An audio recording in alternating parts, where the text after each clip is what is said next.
a founder, as an entrepreneur, I find it as a huge opportunity. The leader in you is a leader when they lead themselves first. Self-leadership, your work has to talk, but उसके लिए आपको call to adventure के लिए open होना पड़े. Everybody I've spoken to, they are adopting and adapting. Welcome to Footprint Leadership Conversations. I'm your host Alicia, and this is where we unpack the conversations that matter. Let me ask you something. In the world of media, agencies, and content, how many women do you know who are doing the work, driving the results, holding it all together, but still weren't the ones at the front of the room? AI is reshaping every industry: media, marketing, tech, entrepreneurship, and for women who've spent years building expertise in creative and corporate environments. It's become the backbone that supports new beginnings. So this is not a threat. This is a moment. A real opportunity for women entrepreneurs to lead differently, to build differently, and to claim that front seat unapologetically. Every major technological shift opens new ground, and this one feels especially significant. A launchpad for ideas, reinvention, new ventures, and creative momentum. For women in leadership, that means a new kind of leverage. Because sometimes the biggest shift is not about changing rooms, it's about changing what becomes possible once you step into them. And that's exactly what we're getting into today. Women in agencies, women in corporate life, the journey across geographies, industries, and identities, what it takes to lead, to leap, and to build. And as an icing on the cake, a conversation about the inner journey that sits behind all of it, the transformation that doesn't always make it to the LinkedIn post but shapes everything. Joining me today is someone who has lived all of this, Shailaja Saraswati Varghese, the founder of Unstoppable Network, executive coach, and creator host of Unstoppable Woman, with over 25 years in global media and content across Omnicom Media Group, WPP, Discovery Networks, National Geographic, Fox, and Z. She has worked at the intersection of content, culture, storytelling, brand partnerships, and leadership influence across markets. Trained in corporate leadership, mindfulness and breathwork, and as an ICF-trained PCC-level executive coach, her work helps founders, experts, and senior leaders build trust, authority, emotional regulation, and decision stability under pressure. Come, let's get started. Welcome to the show, Shailaja. Thanks, Alicia. Thank you so much. Most welcome. So, Shailaja, you've had a 25-year career, and I want to go back to the beginning. You know, you've mentioned coming from a very creative and artistic background. So, was media always the natural choice for you? And what did that early part of your corporate journey look like? Okay, so it's got two questions in one. So Yeah. I'll answer the first one. Sure. So for me, creativity was my language, and I come from a small town in Himachal Pradesh, Shimla. Okay. And for me, the way to express was all about written word. And my exposure to All India Radio Theatre happened because of my parents. So I think I unconsciously would have decided the career which I chose.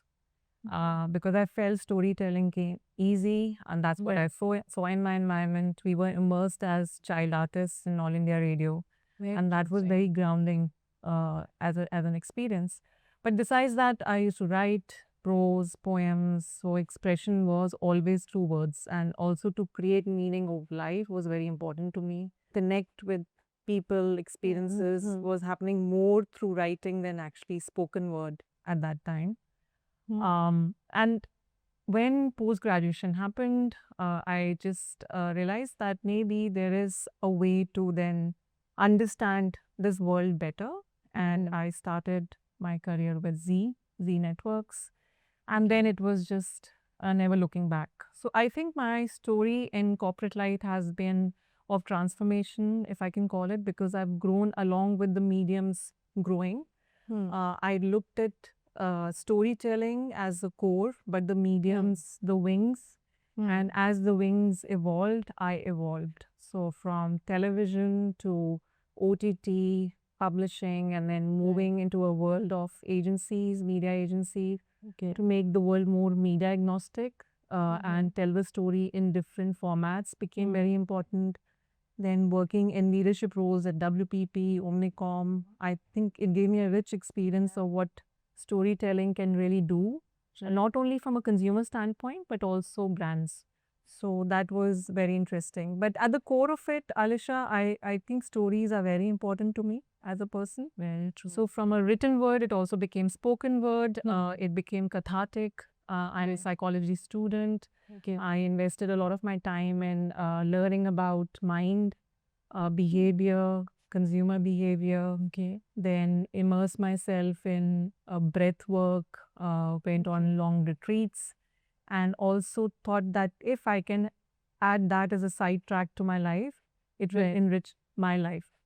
So that's, I think when I look at corporate life, it's all about the inner authority, the inner journey, which I was on, but at the same time, storytelling was happening at the front of it. So you worked across India, Singapore, and London, That's right. Shailaja. And how did those experiences change the way you thought about leadership, communication leadership, ambition, success, all of it, See, when you have passion for your career and your chosen path, then it really doesn't make any difference where you are working or which territory and geography you're working. I think I've felt a lot of passion to tell stories. And that passion has been felt in boardrooms, that passion has been felt in the studio, outside studio, behind the screen or the camera. So for moving from one industry to the other was never daunting for me. So moving from one department to the other was never daunting. And moving from one country to the other wasn't really a big change as long as work was a centerpiece of the reason why I was moving. So I moved along with the job. And that sort of anchored me, but it was more of a regional role. But I can tell you what I felt when I landed in Singapore. At a very personal level, I just felt it's almost like, buying a ticket for Disneyland. Really? And all the pressure we take living in India in terms of women's safety, how we are going to get perceived as women out there, the infrastructure issues we have, right? Law and order, it all goes off, right? So suddenly you feel like you're breathing, and there's so much more in the day-to-day time which you have for yourself then, and you start investing in yourself, on your hobbies, what you want to do with that time, and you realize that you're living a life which technically is very burdened. It sort of holds you back, and I'm talking about a transition from Delhi to Singapore straight. Right? So there was no other city experience in between besides obviously Himachal.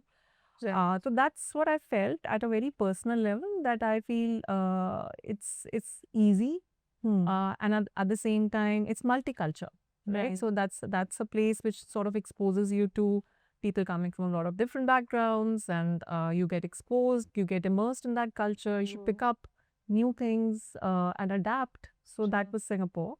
And then moving to London was again something very special, because Himachal, Shimla being the British, the summer capital, and a lot of things in London reminded me of the castles they built, the railroads they built in India, the old bungalows, which are Familiarity.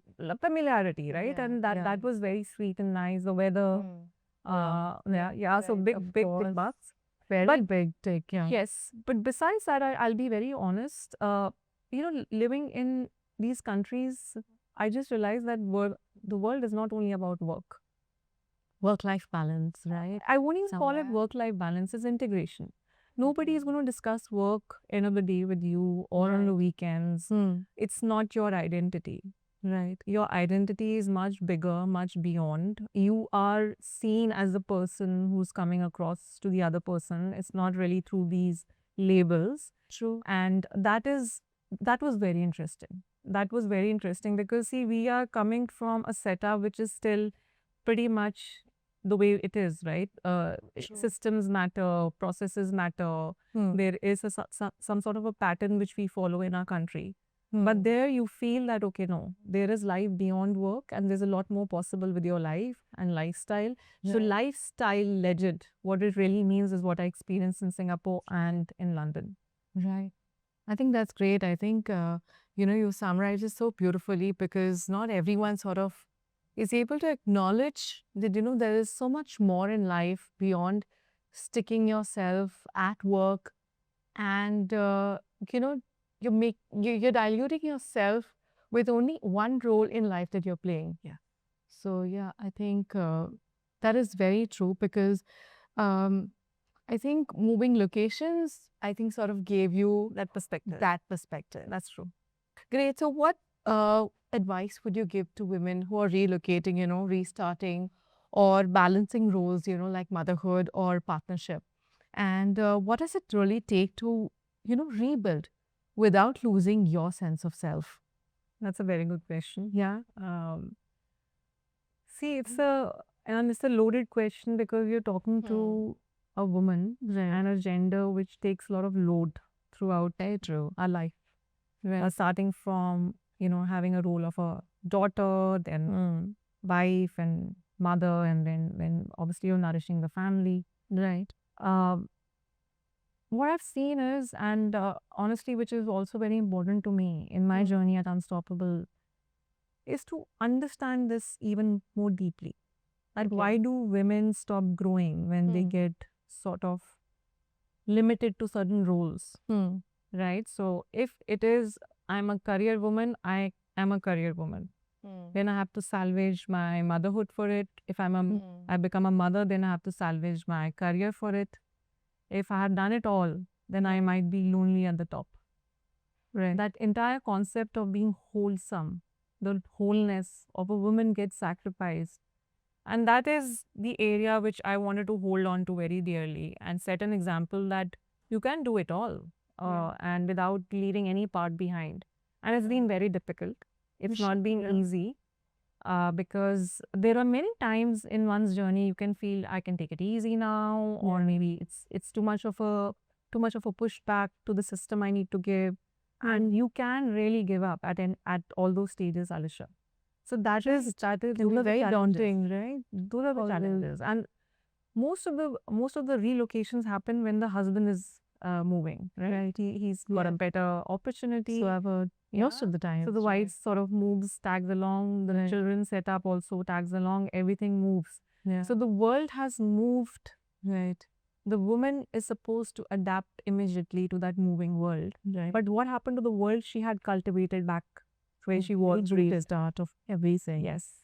Yes. It's also because the multiple roles the woman is carrying. It's not really just that designation, which is moving from one country to the other. It's a lot more responsibility one carries as a woman, the core of the house, the household, the mother. Right. So I think there's lots going on in a woman's nervous system. There's a lot of cognitive overload. Right. And all is possible. I'm not saying it's not possible, but there is a cost to pay and a price a woman pays. And that's exactly where we are spending a lot of time at Unstoppable now to understand this better and give something back to women in leadership so they can, crusade this journey easily. That's very interesting. I think that's the kind of support that is very rare, I think, for women in this space. And I think for someone who has lived it and experienced it, I think there's no one better to sort of handhold and guide them, I guess. in this. I hope so. Yeah. I hope so. So, Shailaja, I've heard you say that life is a lot beyond labels. And that really stayed with me. And in a world where, everyone seems to be chasing titles, roles, and validation, what does that idea mean to you? I mean, was there a specific instance or a spiritual journey or a specific experience, that made you feel that labels are limiting? Another good question again. So, Alisha, right in the beginning of my corporate journey, even prior to that, I was seeking really what it means to be successful, to be happy, what is the definition, what to be peaceful, right? So it was my inner journey to figure out, does spending time with wise people give you happiness? Or does going to retreats give you happiness? Does prayer give you happiness? So I was exploring a lot many more things because I just felt that if I don't do this, the anchoring along with my corporate job, I will get lost somewhere. And I don't know where that wisdom came from, but I was maybe thinking and feeling very hollow inside. So there was a huge vacuum, and this is unheard of. You are in your early 20s, everything is going fine. You can do whatever you want to do with your time, not much responsibility. But I just kept feeling that vacuum to the point that it got filled in with doing certain courses, certain breath work, and the experiences I had while doing those courses, doing the breath work, and that deeper experience sort of gave me glimpses of our existence, which is beyond what we see and touch and feel, and the tangible and the visible. So it's very difficult to explain in words right now, but having experienced, existence at a different dimension, and when you sort of reset to go to office, then it becomes very easy. It becomes a very extended version of you, but not the only version and the only reality of you.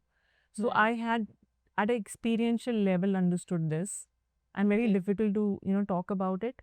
But when, let's say, I am going with full on a mission after my role in Discovery or National Geographic or UTV or whatever I've done, it was coming from a very rooted feeling of being happy and at the core, anchored at the core. And I wasn't really just, leading my happiness at the title and the role I was doing. I was doing it for the joy of storytelling, for the joy of what I wanted to express, and the cathartic value it was giving back to me. Because earlier, like I told you, creativity was my language. So all of this was completely solidified in the practices which I started doing then, right? So it was day in and out, day in and out. And now I call it the inner authority. I call it the inner anchoring. I call it about, that you have to anchor yourself in your own conviction. And that conviction requires work, Alisha. It requires for us to pause. It requires for us to reflect and go a little inwards. Wow. And the world we are stepping into right now, which is completely accelerated because of artificial intelligence, it is even more difficult to do what we want to do. Right? So inner authority is inner anchoring in that conviction, and it requires practices, enablers, and tools. That's what we work on at Unstoppable. We give to the world now. And that comes from that inner experience I had. And the whole of my life is pretty much anchored on it. That's amazing. I think you picked it up very early on in your life. I think that makes such a big difference, because I cannot really imagine a 20-year-old having that deep sense of self, to sort of figure out that, they need something to guide them, You are in the flow, you are enjoying your, career highs, working towards the lows. But to know that there is something else that, you sort of need to delve into, a spiritual awakening. Yes. I think that's something very few may get right. They may get it at a later stage, but to get it right so early on, I think that's really commendable. On the contrary, Alisha, thanks for the compliment, but I think everybody is spiritual. This entire thing about packaging spirituality by organizations and by, retreats and whatnot, good and bad, ugly has happened in the garb of that. What is spirituality? Spirituality is spirit which has a ritual to connect with itself back again and again and again. That is spirituality. If you are a spirit, I am a spirit, I am an entity, I'm aware. And that awareness needs the ritual to keep connecting back with itself. That is spirituality. Simple. For you, it could be just driving, looking out of the window every morning. That half an hour connects you back to that space where you really belong. True. It could be anything, and that's what I used to say that, hey, if you get your that spiritual connect with a cup of coffee in the morning, that's it. But be in that space. Right? That ritual is taking you back in that space, that zone, and then you feel the flow of life happening through you, and that's where magic starts unfolding there. Great. I think you need to experience it to see that magic unfold, right? Yes. So what made you sort of feel that you needed that spiritual journey? That's another very beautiful question, Alisha. Yeah. I don't know. I had it since childhood. I'll be very honest. There was a Okay. huge vacuum of there's something missing. Okay. And everything would be okay, but I would just feel there's something missing. I need to seek. So I started calling myself seeker. Okay. Just for my comfort. I was like, okay, Very I have to seek interesting. something. I have to seek something. So seeking was reading 100, 200 books. Seeking is going for retreats. Seeking is, meet a spiritual master. Seeking was, so I was just seeking, just reaching out of the universe, touching, feeling, figuring out, okay, when will that moment happen? Right. I didn't know that I was seeking that moment. And when that moment happened, I realized, and then stopped. The seeking has stopped. It's more of Right. settling in that now. And it's Right. taken me 25 years. I'm still trying to settle in that space.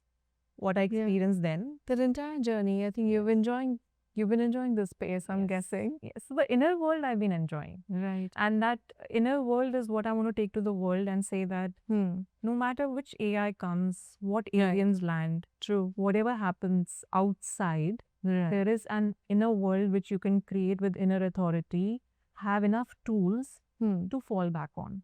Sort of bringing me to the next question that, what do you think young professionals and senior leaders should do, to build a daily practice? Because I think that's something very important as a takeaway from your conversation, because if everyone could sort of, build that routine and, fall back on something like that Yes. when the pressure is high.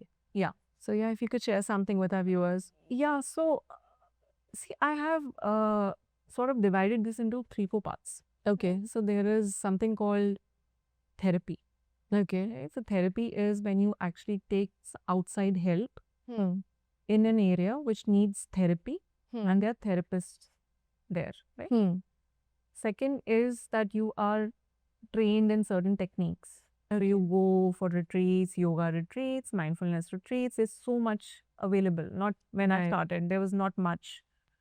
Communication was also not that clear at that time, right? So that is the second. Third is coaching. Okay. So if you're the one who wants to take their own action, own decisions in life, but just want a thinking partner to sort of defog your mind so that you can land on point with your actions and then grow. Right. That is what coaching does. Now, Okay. if I look at what all is available and I say that you have a toolkit, every individual should have a toolkit, okay, which is Okay. customized to you, Alisha, customized to me. Right. And in that toolkit, you decide what works for you, for your mind, what works for you, for your body, what works for you for socially, community, and then you build on it, right? Okay. You have to nurture it. And that is the inner work I was talking about. Right. Right? So if it is physiological and if marathon helps you to sort of be in that state of flow and you Right. take that inspiration back to your work, everything will get synthesized. If in mind, if meditation and breath work sort of you're building and you're practicing and you go back to work and there is some pressure because of a presentation, but because your lung capacity is already increased, that more oxygen goes in your lungs, you will be better to face that situation You're better at that time. set to. Right.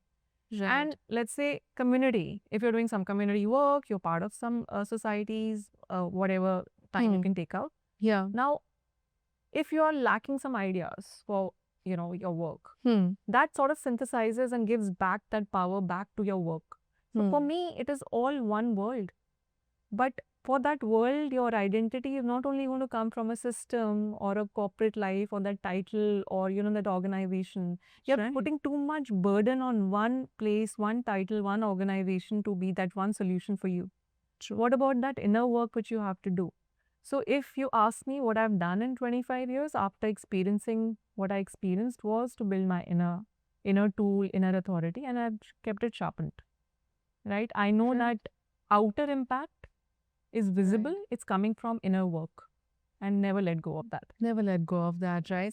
Very important. So you're saying that I think people need to find their own routine or something that they can hold on to. And they can take help from therapists, from coaches, from trainers. They're all available who can help them sort of, seek professional help Yes. and build a routine that's more sustainable, basically. Yes. Right? Instead of the occasional calm, Yes. have something that's more sustainable on a regular basis. Beautifully put. Correct. Okay. Correct. Thank you, Shailaja. It's great. So, yeah, I hope the viewers are taking note. We'll move to the next Yes. question, Shailaja. So, at what point did you realize that the corporate path wasn't the whole story for you? You know, and what did that moment of clarity actually feel like? Okay, so I haven't spoken about this anywhere, and I think it's been a very inner journey for me. Okay. I had this realization very early in my career. So if you ask me, would corporate life give me all my, happiness in life? I knew it won't, right? Okay. Because my happiness was coming from this synthesis of this inner tools which I had Right. developed, and I was like sort of banking on it and experiencing life in a 360 rather than Right. 180. And a feeling of that maybe I'm going to do something eventually, something different was there from the beginning. I really didn't know. I was waiting for that time, Okay. and that time did happen 18 months ago. But Okay. it had some seeds in COVID when I was in London and I was just sitting one day. Okay. Alisha, I just felt that, I spent by then 20 years in corporate life and another 15, 18 years understanding human mind by doing volunteer work, corporate leadership trainings, breath work, teaching maybe 1,000 people, individuals, how to the entire inner works. Right. And I just felt that can the two paths merge Merge. ever? What are the two paths? Technically, it's a corporate systemized Journey. understanding, storytelling, craft, which I've understood all these years, the business acumen, and also get the human connect along with it. Right. So I created some sort of a base presentation at that time. It was just a seed, and I did name it something, but I think it really didn't fructify because maybe the time wasn't right. Okay. That thought started burning again in my mind 18 months ago. Okay. I think it was triggered by my mom's fall. She fell and she had a hip surgery and she was completely in the bed for 3 months. Okay. And it just sort of just gave me a larger perspective to life. Let me put in this Okay. way. Like this cannot go on. This identity Right. chase, these titles. If I do it, I can carry on for 10, 15 years more, perhaps. Right. But will it be a fulfilled life? Would I have left a legacy behind? Is there an opportunity where I can create something which might not be existing in what I've seen? Is there a need gap, a white space I can fill in and offer something to the world? So those were the Right. questions which started coming up. And I don't know, just coming up, and then I was talking to her and she's like, you go girl, you have to continue with your podcast, The That's so Unstoppable awesome. Women. I'm like, okay, this is like universe sending me a signal. Why she's in the bed and she's telling me this. Really. Um, So motivating, right? yeah, and And so full of energy in life. full of energy and life. And I was Yeah. doing this podcast obviously as just a hobby, and I love meeting people, spoken word, storytelling, understanding people's perspective, and it was a Right. great way of sharing and increasing my avenue of understanding of life as well. It's like I have gained a lot from sharing that space. The with lot growth of is learned mutual, people. right? Growth is mutual. Right. And I think that sort of made me then take that step, which I did. Obviously, anybody who's doing that will have to do proper planning, and Right. we can talk about it. That's excellent. It wasn't just a career move. No. It was an internal turning point Yes. for you. Yes. Great. That's very interesting. So when you started Unstoppable Network in India, Shailaja, what was harder than you expected?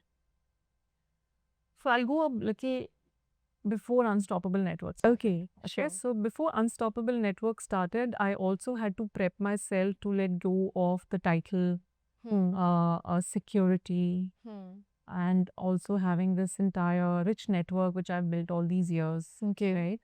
And thinking and telling myself that this is it. Right. So I'm going to plunge into something which might be that I might start at the base level. Right. And I will have to give birth to another baby. Right. So that was almost like giving birth to another baby, right? So, and when you're planning to give birth to another baby, you have to prepare. You have to prepare for everything. What the vision will be, what's the name, how you're going to grow the baby, what's really going to happen, what all ingredients are required, literally, right? course. How are you going to nourish? Right. So that was that was where my mind had started moving in. Right.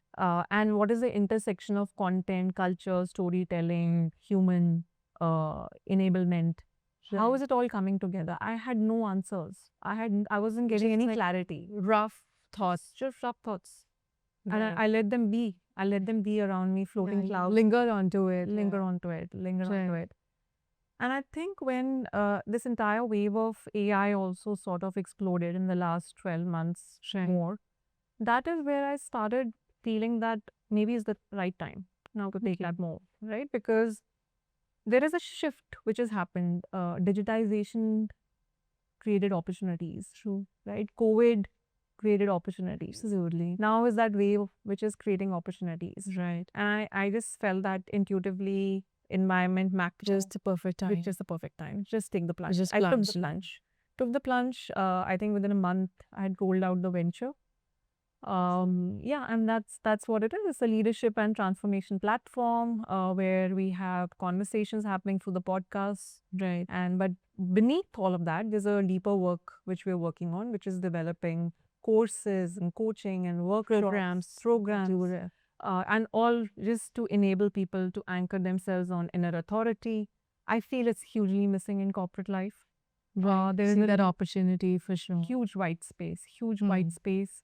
And I'm not saying I'm the only one or Unstoppable is Right. the only one who's going to do work in this space, but we are passionate. We found a space Right. and we feel there's a lot more work left to be done. It's just to touch the tip.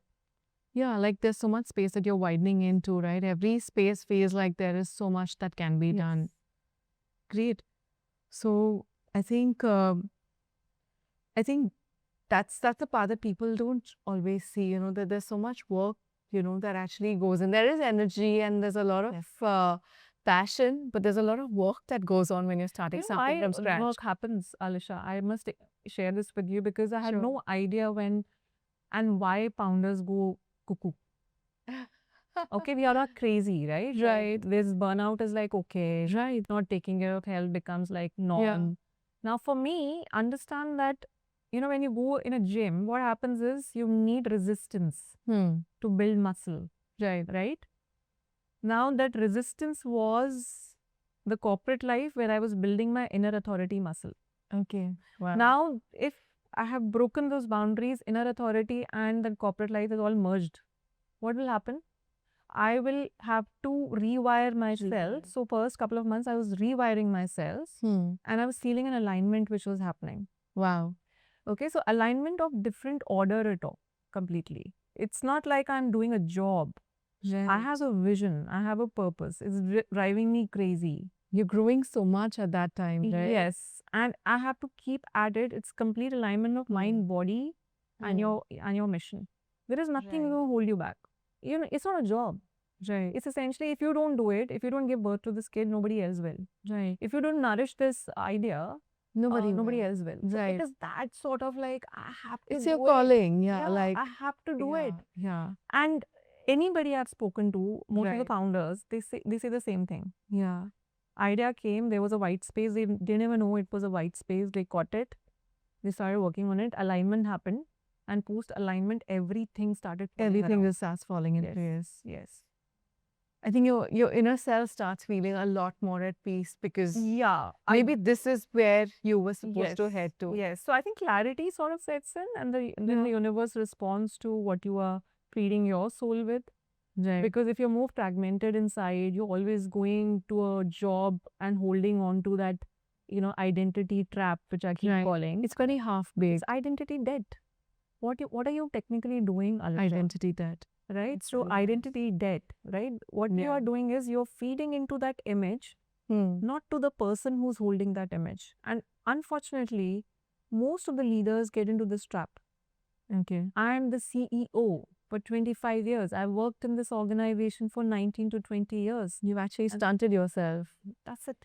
Yeah. Not only that, then I'm doing everything to keep that intact. Image. That what active. was possible outside it, beneath it, inside, you will Right. you That's never the look growth at. that'll never happen. And that is Yeah. where leadership is coming under pressure.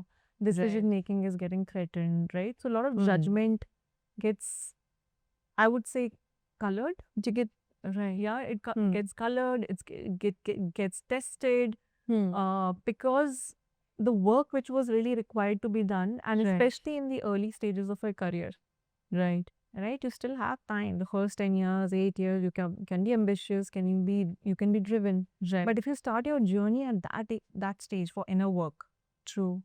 that is the right time. You know, it's like a stock market. You put your money Yeah. in stock market, right? What an amazing example. Yeah. Right, you just put you it you and let it grow. let Yeah. it grow. Yeah. It'll give absolutely give you return. Put it in the early days and you're Put it set. really there. Absolutely. Very nice. So, Shailaja, where do you want this journey to go next? Right. At the moment, I am open and I'm soaking in. I have a prototypes to launch this year. I have a MVP which I'm working towards. So I'm on target. We are Okay. on course. We have spent a lot of time, doing the branding part of work in the first part of the year. Second part will all be about taking the prototypes out, including the programs which I'm talking about. Okay. Our focus area, Alisha, would be women. Like I said, right? That's a space I understand. That's a space I've lived in corporate. That's a space when I walk into rooms, I can really talk from experience and not really, some read or bookish knowledge. Right. And maybe that's what sort of, it's a founder-led venture which It's a I've lived started. experience. It's a lived experience. And a lot of people who are coming on board as our advisory council, they come with very rich experience of having both experiences just like mine, right? And then we have panel of coaches we have onboarded. So there's lots going on at the back end. We feel we just want to keep, nourishing Can't the just keep system. a separate goal for it. You're going with the flow. There's You're a going with lot the flow. already lined up. Positioning is very clear, right? Positioning is we are a transformation platform and we want to anchor the human spirit in Unstoppable. Now, where Unstoppable gets challenged is when it is under pressure, decisions are distorted, executives are under pressure, and we want to be that support which enables them through their journey of corporate life or personal life or individual life, right? And where it's coming is from a personal experience, which I feel that if I could do it and continuously for 25 years in the corporate life, then everybody can, right? Build that toolkit, build that inner authority. See, outer environment, you will face many things in your corporate career. You might face restructuring, resignations, terminations, change of geographies, motherhood, many things. Many things. But if there is something to anchor on, right, and keep your inner universe growing, I think you can sail through anything. And that is what the experience of our coaching sessions are also, showing us, right? That there are a lot of people, whether it's India, London, Singapore, countries really don't make any difference. Of course, this is across. It's a yeah. universal need, I think. So if visibility is not anchored in inner authority, it will become performance. Okay. And performance is incomplete, right? Without that gravitas. So that little ingredient which you need to add is inner authority. Wow. And more in the times of what AI is doing to our minds and our judgment. Right now. So I'm sure everybody on this floor right now has dabbled into AI and figuring out how it can assist, whether it's a ChatGPT level or a notebook LLM and to prepare you to do better. Definitely. But what is happening to the human when the human is interacting with all these tools is also important part to just be aware of. That change, right? Yeah. Which is a very recent one, which your brain hasn't been used to. So suddenly adapting with so much information, access to growth, and to the changing environment around, I think, And upskilling. Upskilling is extremely important. Very important. Right? So upskilling is not the responsibility of schools, education institutes anymore. It's not organization, it's yourself. The institutions will give you only as much as their commercials will drive to give you. But beyond that, as an individual, it's you, yourself. You have to invest in yourself. So I will say not only inner authority, along with that, to completely upskill yourself continuously. I had a very wise guest on the show, and she was talking about how our work life will extend to 125 years. Our life expectancy is wow. going to extend to 125 years as per research and data. And if it's 125 years, in one lifetime, we'll have 6 careers. So if you are gearing up and upskilling for one career, what you're doing, so imagine how much upskilling you'll have to continue to do it. Over the course of years. Yes. And people will work till 80, 90. At That's least great. think of a retirement age of 60, it might just get super extended later on. Right? Right. So and then there's something called originality compression, right? So Okay. when you have a original perspective towards something, it will automatically come up. But now what's happening is with all the tools and all which we are using to execute and operationally amplify things, Right. there is a sort of a dissonance which is happening, right? Right. As long as the tool doesn't get into the area of judgment, Right. taking those calls on strategy, it's okay. Hmm. And you only using it for amplification is fine. So that That's is a very thin line. key space to watch out Yeah, for. yeah. It's a thin line. It's a It's a thin completely thin line. line. Yeah. But the issue is when your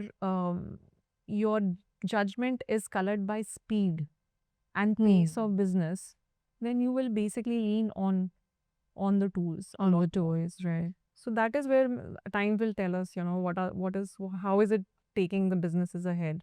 Right. But I find it personally as a founder, as an entrepreneur, I find it as a huge opportunity. One really needs to upskill, learn more, especially for women.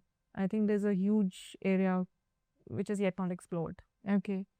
It becomes a great thing, I think, with this transformation coming, and I think it becomes a good reminder for every person across the world, right? Like every learned and unlearned individual, it's a great reminder that upskilling is going to take you so many years ahead. Absolutely. Like even if you've missed the boat a few years back, this is the time to not. Yes. Like it's the time to catch up and sort of reinvent yourself, Yes. Continuously, and it's on you. It's not on the organization. Right. Right. And it's not only, even education system is also wondering what to do next. Yeah. Because the jobs which will be there in the 10 years period from now are not really the jobs existing right now. Absolutely. So what are the students prepping for? We don't know how the world is going to be, what is going to open up. So this is a very exciting time, but at the same time, very less predictions can be made in a very volatile period like this. Right. So, Shailesh, I'm going to move to the next question, which is going to be going back to your previous career space, the agency life, and, how women sort of, played a role in it. So, it's a world of its own. Yes. Life in an agency, it's fast, it's chaotic. Yeah. It's constantly client facing, right? And what did that environment teach you, that you couldn't have learned anywhere else? I'm really glad I had those 10 years of experience in agency life in the best companies, multinational, WPT, Omnicom. They've given me a very rich experience. Experience of working in a matrix structure, cross culture teams, working on a lot of hustle culture, right? The hustle culture I was exposed actually when I left publishing and moved to media. I really didn't understand the word hustle and the pain it carries with it. And I also realized a very interesting, intriguing thing about me, that I have the ability to sort of really multitask and think. Really? Yeah, I mean, I can think from idea to business to then amplification and then bringing it all together and thinking something new. So synthesis, which I keep talking about, became really legit in life. I was bringing it all out. Right. So those are the organizations which gave me that long rope, right? Also the leadership positions I was holding, it was easy to bring all of that into reality. As a function, as a industry, it teaches you to be humble as well, because it's a servicing industry. You cannot have a chip on your shoulder. You're not coming from publishing background. You're not in the editorial anymore, right? So that is contrast. Sick contrast. Yeah. You are servicing clients. They are responsible for your P&L, your whatever you bring to the house. So it becomes very important to learning those client servicing nuances, being humble, managing people, human behavior, all Right. of that, all of that. Human skills, Human social skills, social yeah. skills, yeah. So I think it just takes it to an edge because that's what agency culture is. The hustle part is something which I'm not really great fan of. Yeah. But I had my inner tool to really rely, and I did sail through.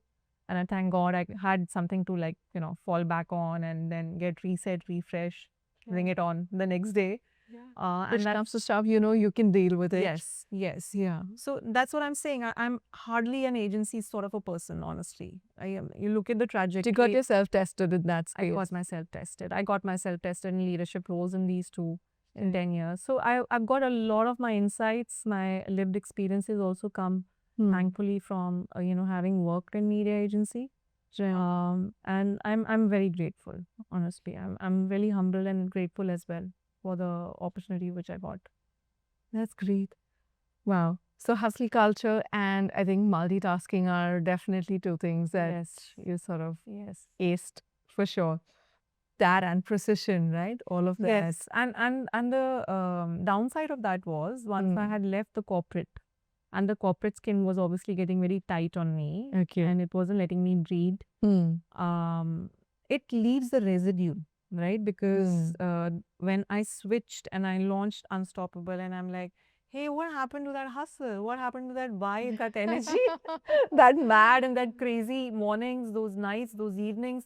And I'm like, missing that, what's really happening here, which, It's part of your DNA now. yeah, and it took me time to get rid of To it. get rid of, to share it literally. Yeah, and I'm not proud of it, Alisha, because it's sort of became a high that you sort of lived on. yes, it's a dopamine, right? Yeah, And that's what founders also talk about. Right. They talk about it in their own ventures, but Right. I'm talking about the corporate world. It gives you dopamine, and then it's like you go back, and then you're climbing the mountain, you achieve, and then you fall down. And some people don't even have anything as a fallback. What I'm talking about, right? So they'll hang on to maybe drinking and pubs and just figuring out and burning out happening, and then the reputation trap that you Then have you're to in go. a trap.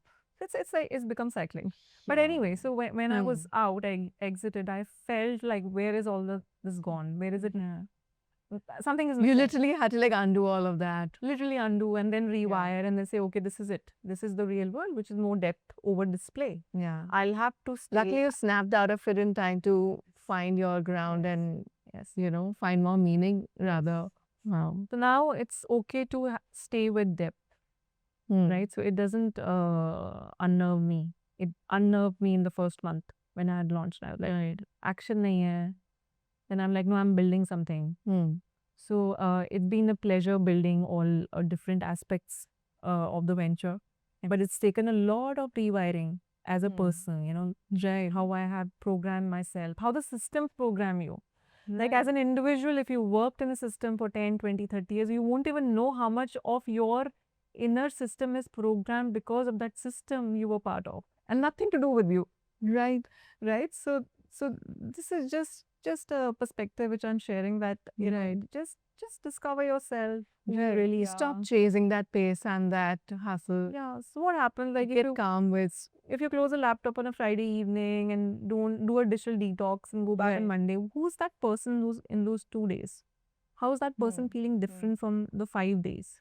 Right. Is there a journal? Write it down. Is there a voice note? Is there somebody you want to talk to about it? Right. How do you want to do something very different from what you do Monday to Friday? True. And I think I practice it to the extent that if I was in a boardroom, that is a reality for me at that time, right? I'll give my 100%. If you tell me that I'll just walk down, I'll be on the floor downstairs, I'll be a different person. I can shrug it off. Wow. So I will not carry that reality. Can immediately transform. Immediately transform. Unless obviously something is triggered and something has stayed back, then I have to go back and stay with it and do my process again, right? Where is my mind stuck? What really happened? I process and I come back.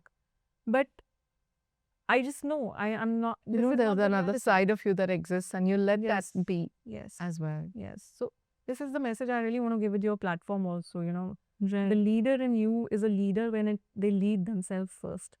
Very true. Self leadership is is a skill to cultivate. Nobody will Right. tell you it in corporates. Nobody will come and train you for it. Self leadership is the way the future of leadership, I think, should be. And we've ignored it for the longest time, and we've given it different names, right? So well Uh, put. Yeah. What is it? It's simply आप अपने को ही lead नहीं कर पाओगे तो आप किसी और को क्या ही lead कर दो, Very true. right? And you have to do nothing. You walk in a room, you'll have 100 people looking up to you. The way you walk, the way you talk, the way you are present, the way that eye gaze happens, the connect you make with people, that's leadership then. Right. Because the leadership work has already happened back home. True. When you were leading yourself out of the lows, the highs, the managing, self-tutoring, figuring out what my toolbox is, that inner thing is sorted. You've already sorted yourself. Self-leadership, Wow. self-mindful leadership. Take cues, everyone. Great. Very interesting and very insightful, Shailaja. Thank you. I think there's a lot to ponder and sort of think of, to take that pause and soak it in. Yes, very important. Very important. I think what I wanted to now also ask you is that, what do women need more of in this particular world, Coming back to agencies, and, the entire creative space, which is so full of pressure, from a support, sponsorship, do they need stronger systems, They need a lot. Okay. Right. So women don't have the same systematic support which men have. And let's call the elephant out in the room straight away. Right. When we are saying women in leadership, that system was never made for women in the first place. Women have just about entered that system, and some have made it successful at some cost or some talent or inherent qualities. But Right. there's still a lot of work which is left, whether it is allyship, men helping women to enter those boardrooms, those positions, and encourage them and give them an environment to continue those positions. To thrive. Or it is the organizations themselves to sort of foster that culture where women adapt and adopt, whatever it takes for them to grow, whether it is adoption of AI at a systematic level, at a strategy level, Right. to enable women better, or women also becoming allies to women. And we have heard this enough that women don't do it enough. They do not help other women. In my experience, Alisha, I would say I've been very blessed.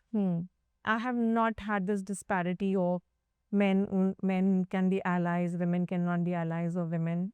I don't think Or the so. other way around, yeah. And for me, I think I just have this curious mind of also living life beyond genders and labels and all of that, right? So I will connect with you as a human first, Right. and not really, Alisha, the Woman to woman or leadership. right. So it will require a lot. It will require a village, a mountain and a valley and a system, and everybody to come together to actually just get women back in those leadership positions. And for women, the message is that whatever help you need, please go get it. Build your infrastructure yourself. It will be not given to you. It is a reality. That infrastructure will not come on a platter. Whether it is at home or it is in an organization or in the society. And it is on us to then create that infrastructure and give it to the other women also. If we are able to do it ourselves. in That's our a life. gift you can give. That's a gift you can give. Pay it forward. Right? So this is the time women have to be awake, alert, hold hands together, build that, foster that feeling of community. That network, yeah. That neck. And you can see there are a lot many women networks which have come up, right? Right. They're doing wonderful work. It's really beautiful. Then there's another part of it which is talking about visibility, which is all about awards. Awards are being bought, and I'm talking this on the screen, which is, yeah, I mean, you're like, so many people will reach out, yeah, you pay this much and you buy this award and then you be on the podium. Right. Guys, it's not going to help women in any way. Being part of that rich list year after year, Right. is one dynamic. But there's a lot more work required to be done. And if you really want to help women, please create that system, create that ecosystem, those opportunities, and be we can talk about various areas of concern when it comes to pay parity, which is not equal, right? Women are not paid equally as men. Women have to work X percentage higher to earn the same salary as men do. These are realities. These are like real facts sitting out there forever. forever. Yeah. You as an individual, if you feel the pain, Alisha, for women in leadership, you pick up only one agenda. You say, I'm going to champion it. So we need more women as champions to pick up one agenda and say, yeah, I will talk about pay parity for 1 year on my LinkedIn, on my WhatsApp groups, create a community, get women to talk about it. That is when Fix you that move the one mountain. thing, whatever you Fix can. that one thing. Yeah. Fix that one. Take it one step ahead from wherever it Yes. is. Right. That's it. Yeah. At an individual level. Right. Second is at a system level, if you are in a very senior role, you are part of the management, what can you really do? You know, for women to come in those roles which they are capable of. Right. And that is where the second push is required. And third is obviously technology adoption. Because technology adoption or AI adoption can really be a game changer for women. And there are a lot of women in this space, right? Right. Yes. From building tech Yes. to adopting it. Yes. There's a recent research. Right. Yeah. There are a lot of women, but there is still a lot of gap. Like if you even look at some research, it is showing there is opportunity for women to come ahead. Okay. There's a huge opportunity. And the capabilities of women is also very different, right? Because we ask questions, Right. okay? The curious ones. We are very curious. We'll ask questions, and that's how AI sort of builds on. You know, it responds the algorithms, and you know, the bots sort of love that, and it builds on that whatever you're feeding in. Yeah. And we are multitaskers, so all of that is actually in our favor. Exactly. Early adoption and not waiting for permission, and at a strategy level, the organization should have it as part of their upgrades. Irrespective of gender, irrespective of what gender you belong to. Right. So I think that's very important. I think women can take it up as individual projects, take it up as something that you want to give back. And I think you're already on that journey. So yeah, we wish more women can, pick this up and, move forward with it. What would you tell a young woman entering an agency today, a creative agency? I think if you want to become an entrepreneur one day and learn the ropes of business and relationship, client management, working with different sort of people and make meaning of it all, agencies is the space and the place to learn it. Women in an agency is interesting because right now it's a bit of a complex world the person will be entering. Right? Agencies are also going through their own evolution at the moment. Right. And the evolution will expose maybe the women in leadership, the new person who's joining, more about technology, about AI adoption, by operating systems. Because it's a very nice time to be entering and being part of a system which is going to change. Right? That change is reflecting hugely in That reformatory space. Yes. And how, let's say, content and storytelling, which was more, let's say, not part of the interoperable models, as they are called, now is going to become more integrated. That's also a space to witness and see that, it's not an isolated function, creativity and storytelling. Of course, part of a bigger mix, and how that sort of plays out through technology, amplifying it even further at scale.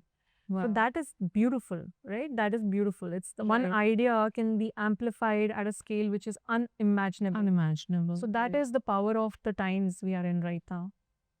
Great. So a lot to look forward for a young woman. Lots to look forward, yeah. Lots. Big future ahead. Yes. I'm very hopeful. I'm always been optimistic. Yeah, definitely. I think we've seen the changes happening across, and it's just a start. So definitely there's a lot to look forward to. So you've seen corporate leadership from the inside, and now you're helping shape the next generation through coaching.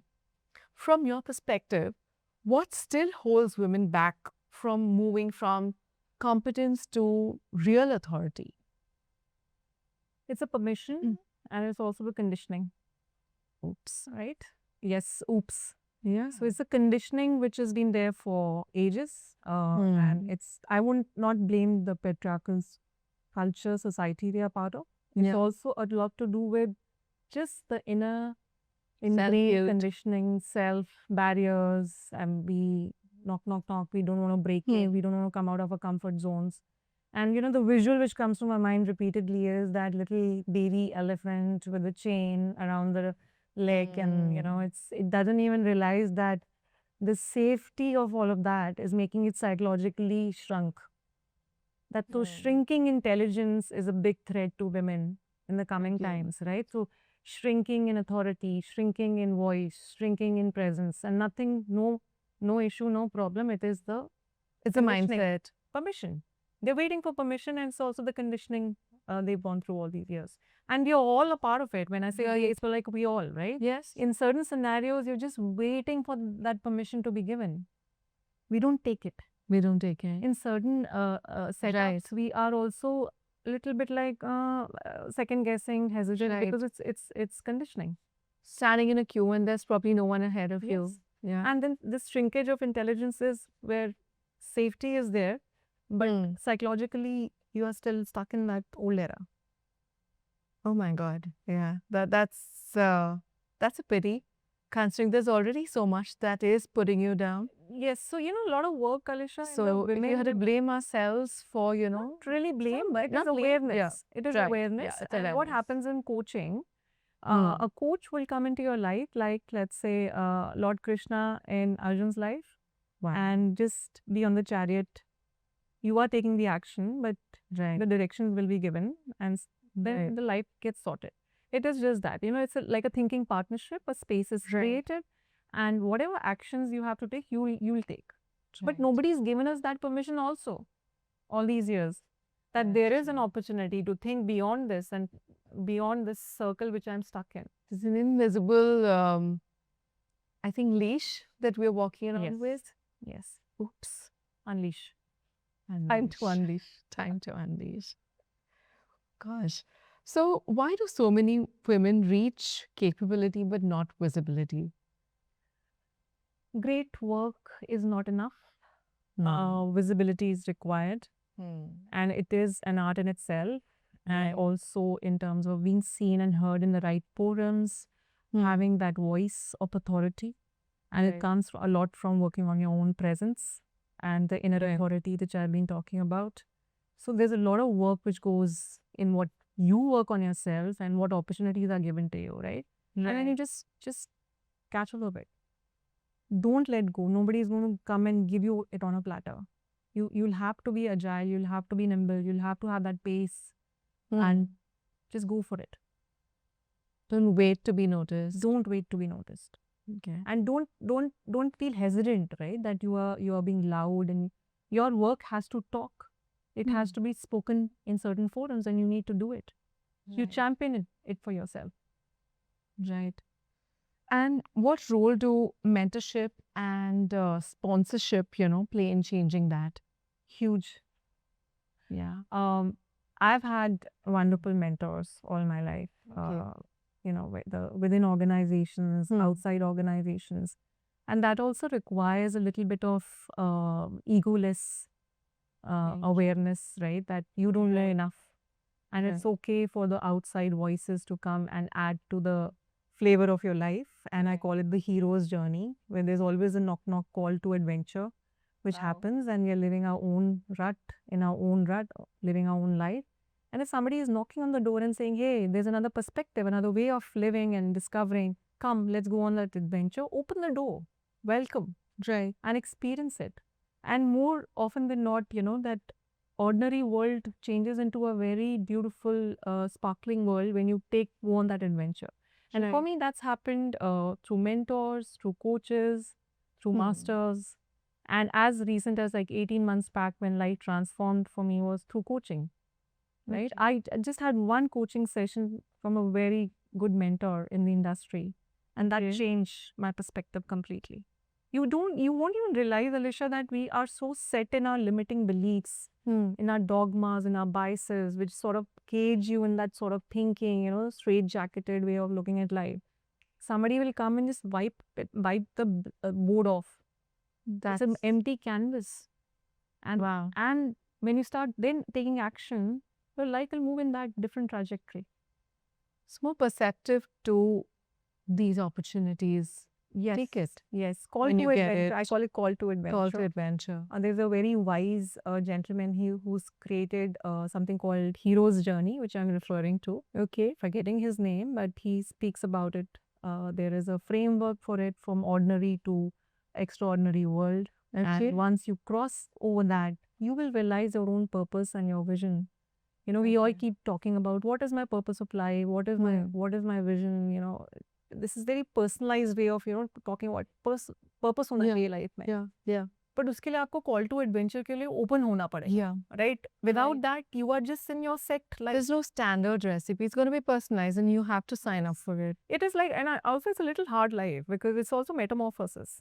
You have to leave something of you behind to become something of you which you don't even imagine you can become. Wow. A lot of coaches tell you, even like gym trainers will tell you, madam, I'll make you into something you can't even imagine. And I'm like, bro, I'm a coach myself. How are you coaching me right now? But I get what he's saying, right? And that is the role of masters or these adventurers in our life. You should be open. Strong roles to play. Just play along with them, right? Go for the adventure. Very interesting. And what should organizations then do differently, if they want more women in leadership? I think a lot of organizations are doing now what they can do. Especially the organizations I come from, Alisha, whether it was multinationals in publishing, Discovery Networks, Fox, National Geographic, WPP, Homnicom. Right. Excos were like 50-60%, we were all women. Right. I have worked in organizations where this was taken as a real agenda. Right. We had a seat at the table. We also had a voice. It's all up to us how we use that voice in what forums, right? Great. I think, yeah, that's where organizations are heading, right? The ones who are not doing it enough are being trolled, are being talked about in media. And we know these incidents which have happened in the past. Like I remember there was like a full page ad on all like men in the top management. Of course. And not even a single woman was part of that.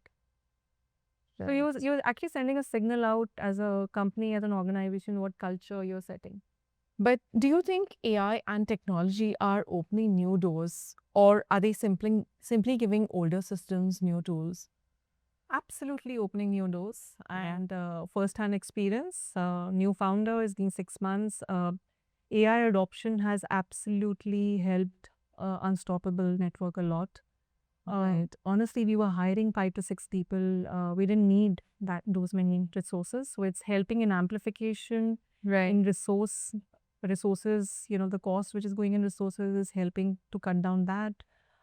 It's also giving us new avenues of, testing the businesses, learning, creating those workflows, which might have taken us many, many months prior to what I'm seeing, what we are doing now. So it's shortened the period and the time. And also, I think it's an interesting time for women in AI and women adopting technology and AI. It is just that this is, what the work which has happened right now, it's not enough. I would really love more women to come out and adopt it. Right. There is a statistics and then there's a lot of research which is still showing that men, are outperforming women in this. Yes, They are.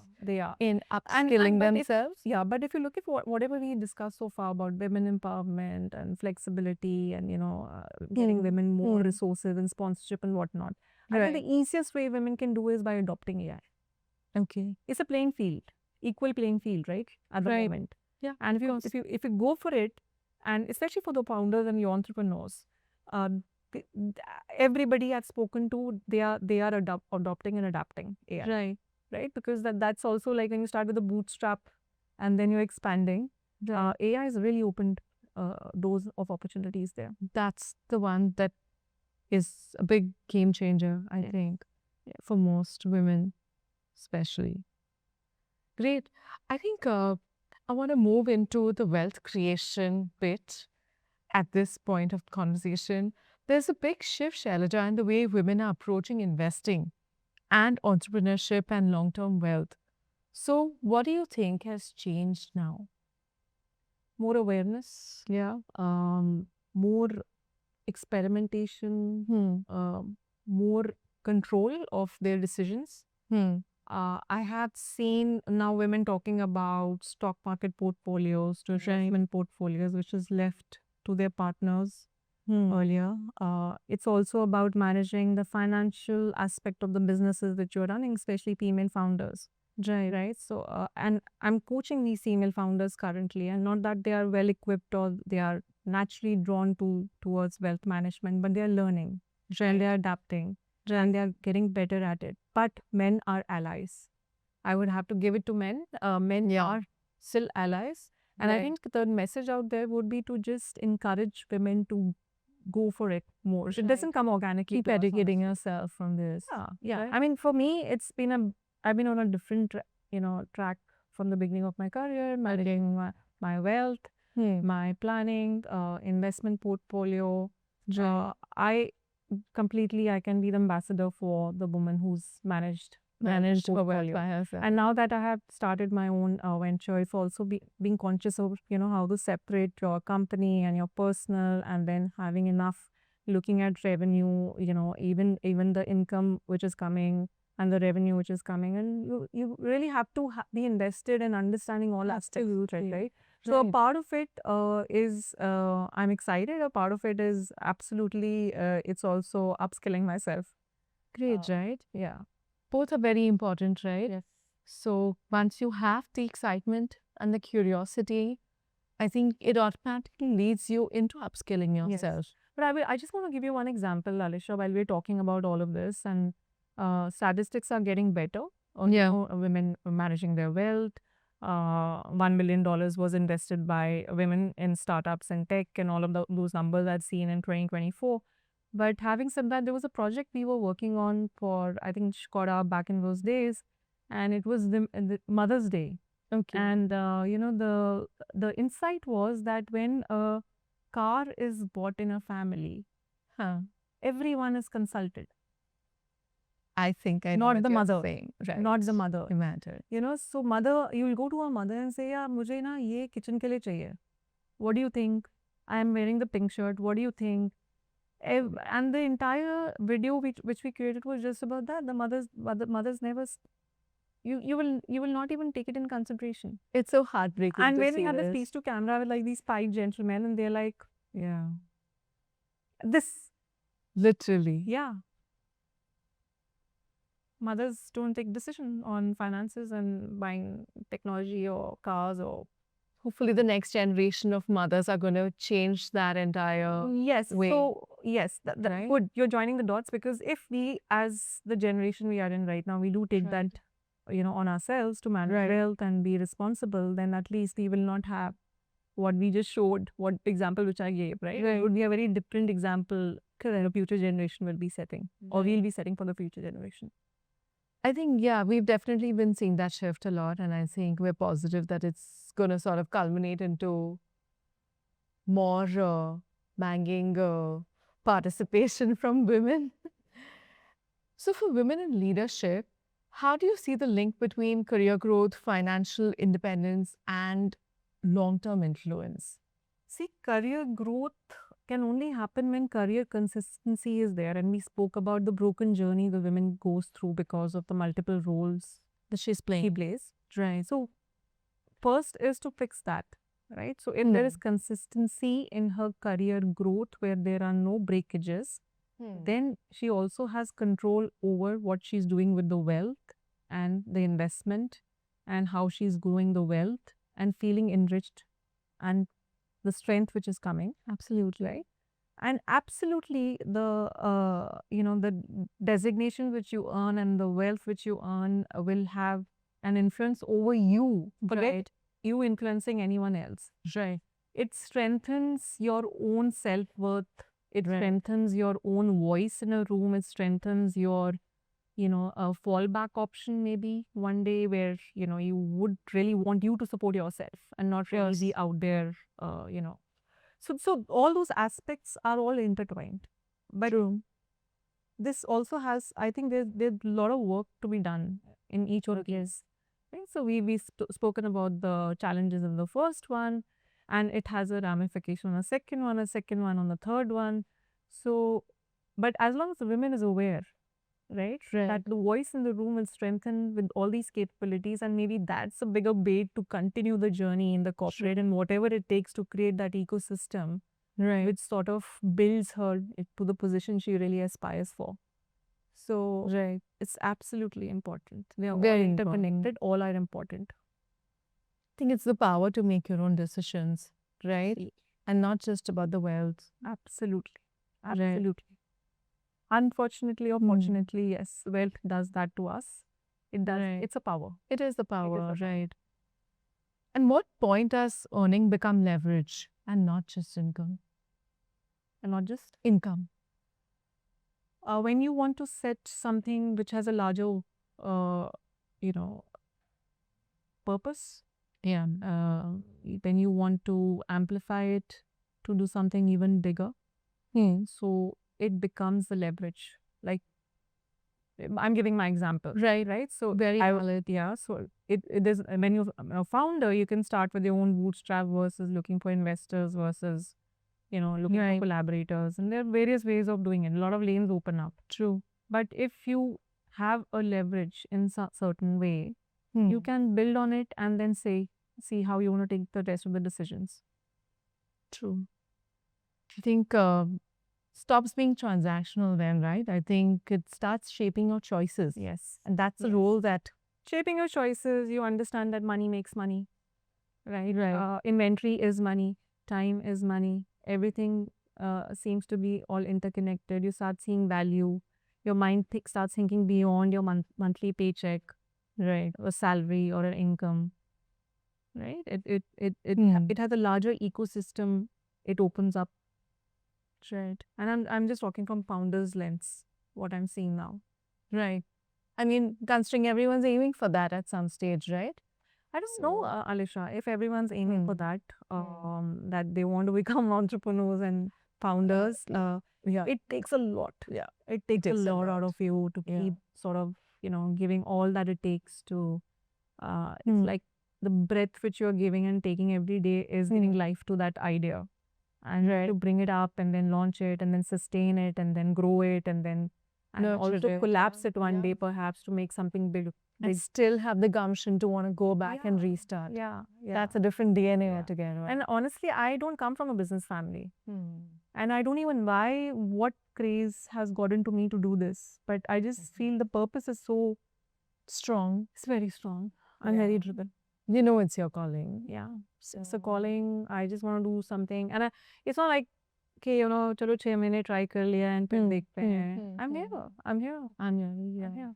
I'm here. I'm let the baby grow. There's a lot you'd want to grow in. Yeah. Let it grow. It's gonna take 18 years. Yeah. The baby has to grow. That's a far vision. Yes. Great. It's a long way to sort of keep building. Yeah. Very interesting. What does having enough mean when ambition is still growing? Having enough of space to think and take the right judgment, Okay. because ambition can burn and it can burn you bad. Right. But thinking and judgment is very important because decisions will not change, ideas can change. Somewhere it's a mental. Yeah, I mean, in what state of mind, what was the reason you decided something, what you decided, and then you stick to that commitment with consistency. Okay. That's what it is. And ambition is fine. It's like a fire, right? We need that, Right. but it's not the end. It's not the end. Yeah. You know your will stability. Yes. And it's not the end. Yeah. So you keep evolving. Yes. So AI is reshaping everything right now. As a woman entrepreneur and coach, how are you thinking about it? Is it an opportunity, a threat, or something else entirely? It's an ally. Hmm. Is there as an amplification. It is going to really hugely ease our execution and operation workflows. Right. But to let it decide and take the judgment over human decisions is the risk. And that is where my mind is at the moment. I'm not questioning what AI can do, and AI can do amazing things, and every day we are seeing Right. development. It's also what I need to keep and retain as a human in me while I'm taking the decisions for myself, for my team, for my business, for my life, for my personal life. Because I fear that a part of that can really get automated because if we let go of that judgment to the AI, right? And that is sort of the That is a tension. balance that you Yeah, want to sort that's of the tension maintain. I'm feeling currently. Okay. Right. Very important. I think it is just a tool. It's definitely helping you accelerate, speed up, amplify. No doubt. But to keep that judgment in place, to keep the balance between the human and the tech is where you need to know where to Yes, because differentiate. speed is out of control. Right. Literally. Literally, right? Speed Yeah. is out of control. Literally. Like what legit I used to make 3 reels in a day. If I'm cutting, I've been looking at like somebody was the other day was saying you can do like 1,000 in a day. I'm like, Yeah. That's the amplification is beyond imagination. The scale of business is beyond imagination. But what it's going to do to the business and to the human judgment and how much we have to give our judgment away is what our mind should be at. yeah. Right.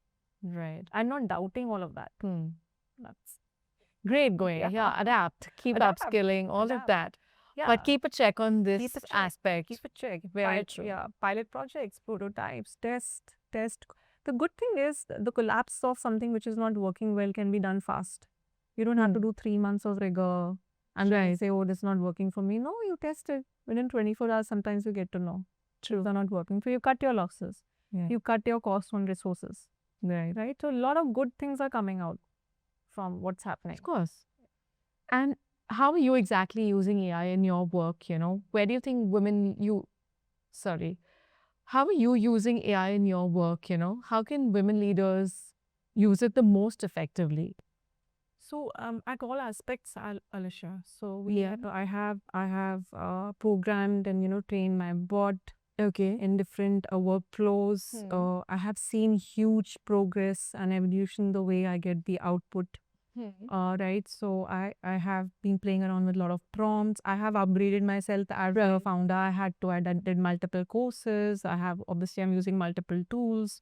But not only that, it's also for the platform. We are immersing ourselves in technology and tools to build the systems and the infrastructure currently.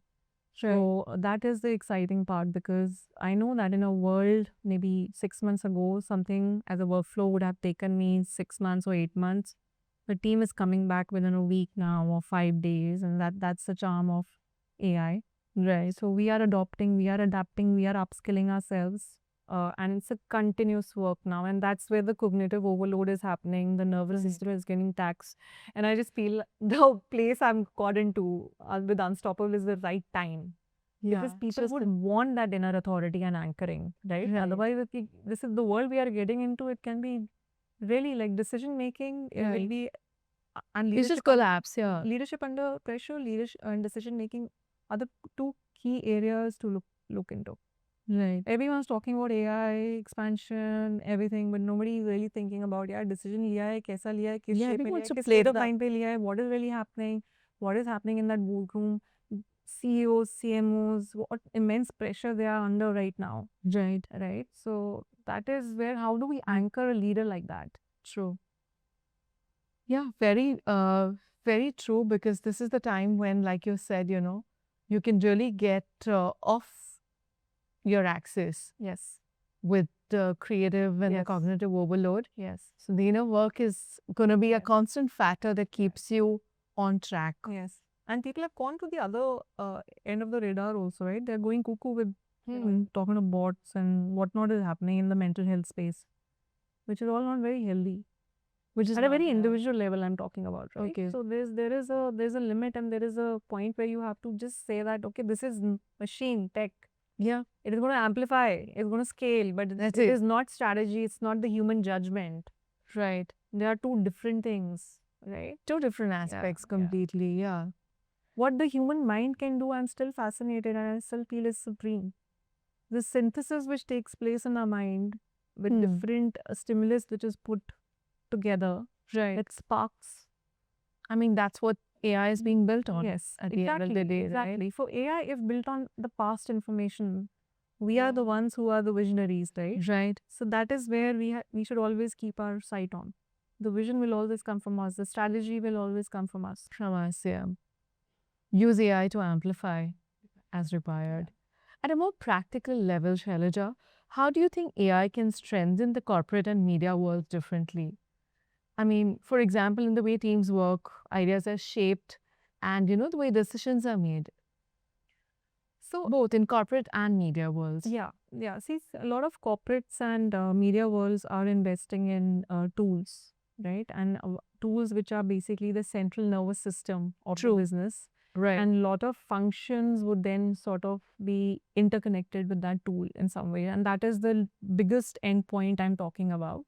A lot of experiments have happened in isolation tools, in-house tools, proprietary tools, agencies, Right. media agencies, corporates, they've all been developing their own as well. But we haven't reached a stage where, where maybe agentic AI will come into play to create that space of interoperable models where everything sort of fires together. Right. All functions, everything is like I saying, it's literally replicating the human nervous system. Right.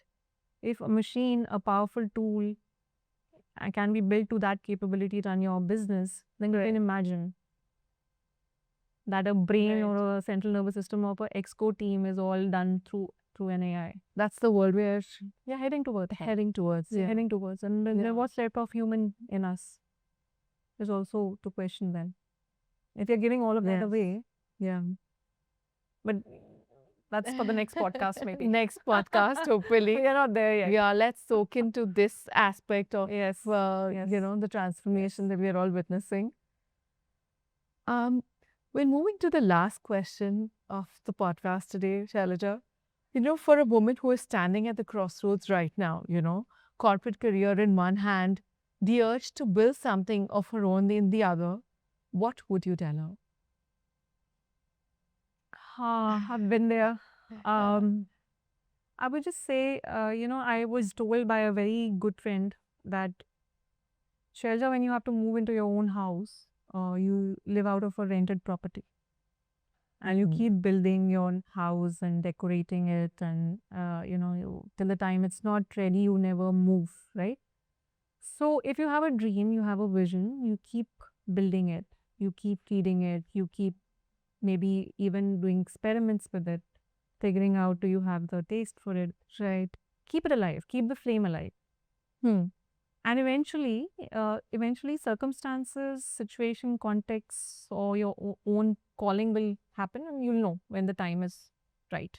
But if you have that feeling that I want to do it one day, please don't nip it in the bud and just let it be there. Right? You should sort of Give it a shot. Give it a shot. Like it's not like I'm not saying it's black and white. It's like you cut off and you leave. I have not left a corporate world like that. It was probably 20 years of upskilling my corporate leadership training skills, mindfulness coach, breathwork coach, then becoming a ICF trained coach. Right. I had to upskill myself, but that's me. I cannot go into the world and say, hey, I'm going to change your life and enable your life, and then I have not enabled my life, or I don't have skills and certifications to do that. Right? So upskill yourself, have the knowledge, domain knowledge, and also the finances. And you were talking about these different lanes you want to take. They're all paths, right? They're all moving paths. You need to plan with all of it. I mean, that's the most important moment, right? When your clarity, the courage, the timing, everything meets. Yes. Right? Yes. And that's something that everyone is somewhere hoping for. Yes, and when it happens, there's looking back. There's no looking back. And I've met a lot of founders who've told me, yeah, हमें तो first year में हो गया था. Okay. I'm like, it took me 25 so easy. The problem with me, 25 years. But then I'm looking at the work which I'm doing. That was like a real life workshop for me, right? Yeah. Because I had to be there to learn all of that, to give now what I'm giving to the world. Otherwise, it'll be Turkish knowledge. It'll be like I'm reading McKinsey reports and then training some people in a room, and it's not enough. I'm not enough. Right. So maybe I justify. I justify Absolutely, yeah. That. But yeah, coming back to your question, Yeah. So what should what should she trust most? Timing, skill, intuition, courage, everything, everything, all of it. everything. And when it happens, it'll happen and you'll know. You'll know Right. because that corporate skin will become tight. Hmm. It will fall off one day. And that's the beauty of patience, Alisha. If you have Hmm. the patience to let the metamorphosis happen, Okay. the lava will turn into a butterfly. That's such a beautiful way to put it. Because you cannot force this process. Hmm. I am so ready for what I was so ready and I'm so into what I'm doing right now. It is not at a mental level, right? Right. It is at a very, it's an inner calling. Wow. Like if you've been fostering a dream for 20 years Right. and then one day it's labeled as unstoppable network, it's okay. It's a venture. I just like gave it like a, Right. it's a label now. It's what give it substance, right? Yeah, but At the end of the day. it's got lot of gravitas under it. So if you Right. have a dream like that and you feel very strongly about it, please go after it. It's your baby, nurture it Nurture it. Yeah. with passion, and then you think of how you want to financially make it like strong, and then get your tribe, and your tribe will get attracted to it, what you're doing, and it will happen eventually. Right. You find your own space, build your own tribe. Very interesting, Shailaja. Had such a lovely conversation with you. Thank you. I think, yeah, putting all of them together is the recipe for building your dream. And I think that brings us to the end of today's conversation. And we look forward to having you sometime again. Thank you so much. Thanks, Alisha. Thanks, Footprint. Thanks, everyone. Thank you. It's been a pleasure. Same here. What I love most about this conversation is how it captures the real arc of leadership today. Not ascent alone, but reinvention, self definition, and the courage to lead from a place of depth. Shailaja's journey is a powerful reminder that the path is rarely linear, and that some of the most meaningful leadership stories are shaped not just by what we build, but by what we choose to leave behind, reimagine, and begin again. And maybe that's the larger takeaway here, that the future of leadership will belong not only to those who can adapt to change, but to those who can lead it with clarity, with depth, and with purpose. Shailaja, thank you so much for bringing honesty, perspective, and wisdom to this conversation. And to everyone listening, if there's one thing to carry forward from this episode, let it be this: the most powerful career moves are often the ones that begin with a deeper understanding of who you are. If you enjoyed this conversation, do like, share, and subscribe to stay tuned for more. Thanks for listening to Footprint Leadership Conversations. I'm Alisha, and this is where we unpack it. Thank you.